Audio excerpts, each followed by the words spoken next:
Assalomu alaykum. Men Abdulla Qodiriy nomidagi Jizzax davlat pedagogika universiteti Pedagogika psixologiya va inklyuziv ta'lim fakulteti 511-23 guruh talabasi Mustafoyeva Asila Oyman. Bugun logopediya fanidan dars o'tib beraman. Dars mavzuyim rinolaliya shakllari hisoblanadi. Rejalar bilan tanishtirib o'taman. Birinchi rejamiz rinolaliya tushunchasi va uning kelib chiqish sabablari. Ikkinchi rejamiz rinolaliyaning turlari va shakllari: ochiq, yopiq va aralash rinolaliya. Uchinchi rejamiz rinolaliya shakllarini aniqlash va korreksiyalash usullari. Rinolaliya tushunchasi haqida avvalambor ma'lumotga ega bo'lib olamiz. Rinolaliya nima bu? Rinolaliya bu nutq tovushlarining burun orqali chiqib ketishi yoki aksincha burun bo'shlig'iga yetarlicha havo o'tmasligi natijasida paydo bo'ladigan nutq buzilishidir. Bu holatda odamning ovozi burun oralab chiqqanda yoki burun tiqilgandek eshitiladi. Rinolaliya so'zining ma'nosi rino yunoncha burun degani, laliya esa nutq so'zlash degani. Rinolaliya burun orqali nutq degan ma'noni anglatadi. Rinolaliya haqida olimlar fikri. Bunda rus pedagogi, rus psixologi, logopedi Xvatsevning fikriga to'xtalib o'tamiz. Uning fikricha, rinolaliya bu nafaqat ovoz rezonansining buzilishi emas, balki artikulyatsion tovush hosil qilish jarayonining ham buzilishidir. Bunday bolalarda tovushlar burun orqali chiqib, nutqning tabiiy tembri o'zgaradi. Levinaning fikriga ko'ra esa rinolaliya rezonans apparatining noto'g'ri ishlashi natijasida ovoz tembrining o'zgarishi hisoblanadi.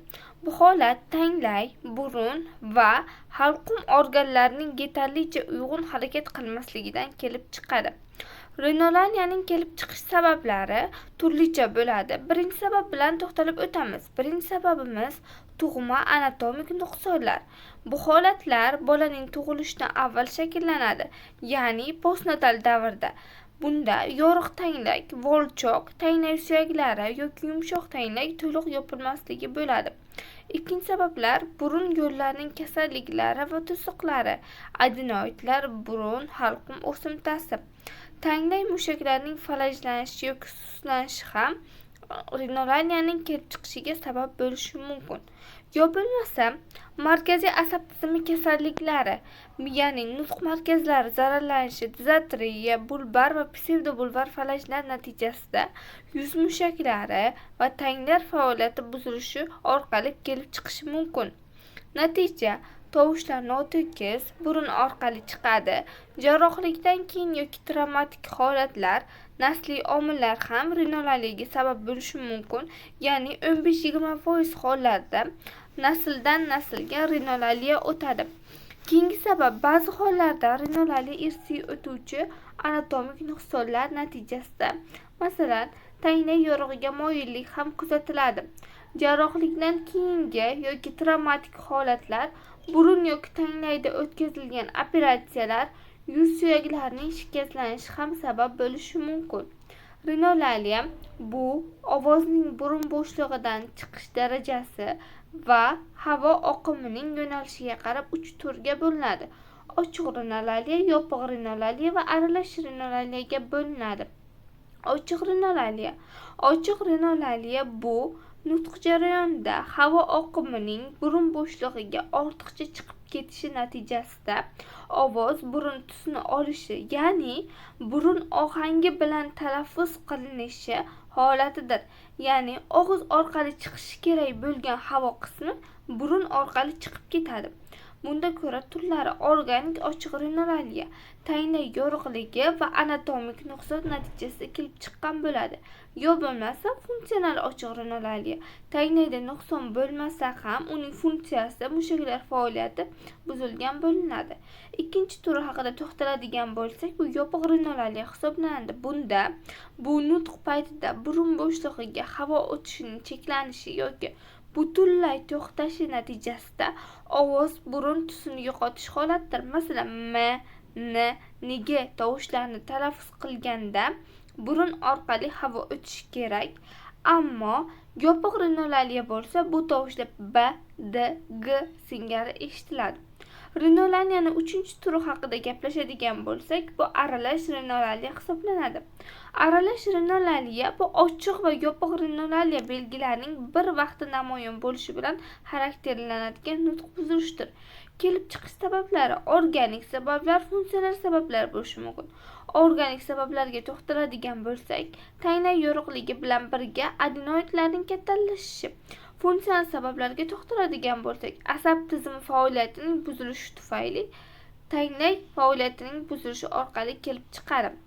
Rinolariya shakllarini aniqlash. Buning navbatda 3 ga rinolariyani bo'lib oldik: ochiq, yopiq, aralashga. Ochiqni aniqlash uchun avvalo gapirganda ovoz burun ohangida burundan chiqqanday eshitiladi. Havo og'iz orqali chiqmay, burun orqali xiralashgan burun tusida chiqadi. Odatda taynay yorug'ligi yoki yumshoq taynay mushaklarining falaji mavjud bo'ladi. Aniqlash uchun sinovlar olib boriladi. Bunda bola burnini oldiga oynacha tutiladi va u a yoki o harfini aytganda oynacha tumanlanadi. Bu ochiq rinolariyaga xos belgi hisoblanadi. Yopiq rinolariyani aniqlash shakllari. Bunda asosiy belgilar ovoz burunsiz, xiralashgan, burun bitganda eshitiladi. Burun orqali chiqishi kerak bo'lgan havo chiqmaydi. M, n, n tovushlari b, d, g kabi eshitiladi. Ko'pincha adenoidlar burun to'sig'ining qiyshayishishi, shamollash sabab bo'ladi. Aniqlash uchun sinovlar. Bunda burunni berkitib gapirtirishdan foydalaniladi. Ya'ni agar burunni berkitganda tovush o'zgarmasa, demak havo burundan chiqmayapti. Bu yopiq rinolariya. Burun nafasini tekshirish. Bunda burundan nafas olish qiyin yoki to'liq to'silgan bo'ladi. 3-shakl, ya'ni aralash rinolariyaning aniqlash shakllari. Asosiy belgilar: ba'zi tovushlar burundan chiqqanday, ba'zilari esa burun bitganday eshitiladi. Ochiq va yopiq rinolariya belgilarining birgalikda kuzatilishi natijasida aralash rinolariya kelib chiqadi.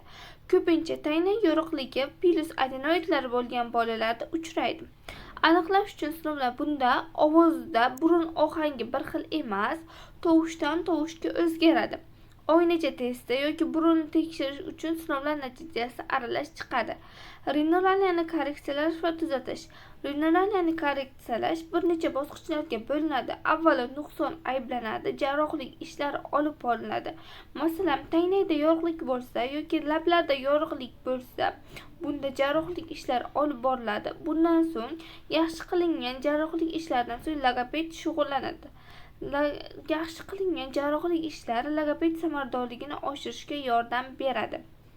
Ba'zi hollarda operatsiya yaxshi o'tmasligi mumkin. Buning natijasida esa taynak yaxshi cho'zilmaydi, logopedik ish samaradorligi esa tushib ketadi. Bundan tashqari, taynay yorug'liklari ichida submukoz yorug'liklari ham uchraydi. Bunda 70% odam tuzalib ketadi, 30% esa rinolariya uchraydi. Submukoz yorug'liklarda operatsiya qilish shart emas hisoblanadi. Shu bilan bugungi mavzumiz shundan iborat edi.